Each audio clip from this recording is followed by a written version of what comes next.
الحمد والنعمة لك والملك لا شريك لك। কিন্তু হাজিদের জন্য বিধান কি ভিন্ন কি? এই দিন তারা রোজা রাখবে না, জুমার নামাজ হলেও তারা জোহর করবে, মিনা মুজদালিফা আরাফায় কোনো একটি দলে সবাই 8 তারিখ পর্যন্ত, তাহলে সবাই মুকিম, সেই হিসাবে সেখানে ইমাম মুকিম হলে 4 রাকাত করতে পারেন। এজন্য কোনো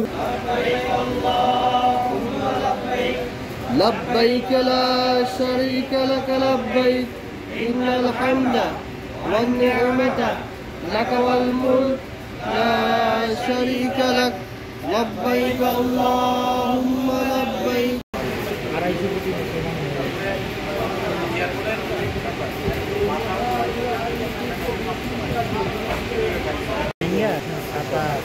বা আরো অনেক যে মিনারগুলো দেখছেন কনস্ট্রাকশন করে, তারপরে ওই দিয়ে কি জানি তামিম খালেসা তৃতীয় ধাপে নগদের কাছে সব গ্রাহকই প্রিয়, তাই তো সারা দেশে ক্যাশ আউট চার্জ সবচেয়ে কম।